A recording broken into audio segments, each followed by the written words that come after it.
Saraakiisha dowladda ciidamada Soomaaliya ayaa sheegay in howlgal qorsheysan oo ay ka sameeyeen deegaano ka tirsan gobolka Shabeellaha Dhexe ay ku dileen sarkaal sare oo ka tirsan ururka Al-Shabaab. Gaar ahaan howlgalkan oo ay ka sameeyeen ciidamada deegaanka Gamboloole ee gobolka Shabeellaha Dhexe ayay sheegeen saraakiisha ciidamadu inay ku dileen ninka lagu magacaabo Sheekh Maxamed Suleymaan Gacami oo Al-Shabaab uga wakiil ahaa gobolka. Howlgalladan ayay sidoo kale sheegeen inay kula wareegeen fadhiisimo ay markii hore ku sugnaayeen Al-Shabaab, laakiin ay iskaga carareen sida ay hadalka u dhigeen saraakiisha dowladda. Ma jiro wax war oo ka soo baxay dhinaca Al-Shabaab oo la xiriira in la dilay wakiilkooda gobolka Shabeellaha Dhexe. Asalaamu calaykum walaalayaal. Mahadoo dhan waxay u sugnaatay Ilaahay subxaanahu wa tacaala. Waxaan idinla jeclaaday kelmado inaan idinla wadaago. waana kelimaad aad ii cajab geliyey aanna jeclaaday inaan idiin soo gudbiyo si aynu uga wada faa'iidno inshaa Allah.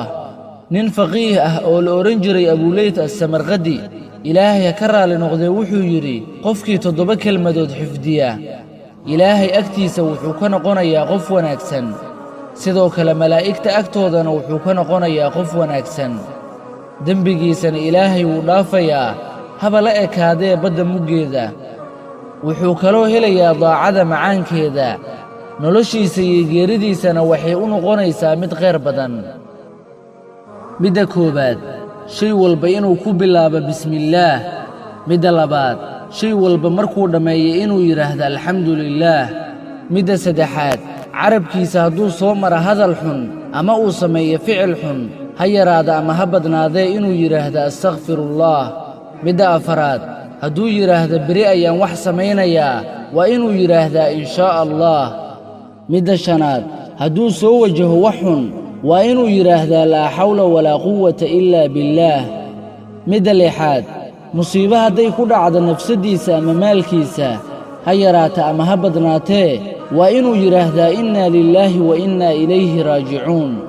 midda toddobaad, waa inuusan ka zuulin carabkiisa habeen iyo maalin inuu ku celcelinayo laa ilaaha ila allah. haddaba walaalkay dhegaysanayow, noqo mid fahma kuna dhaqma kelmadihii aan kuu soo sheegay.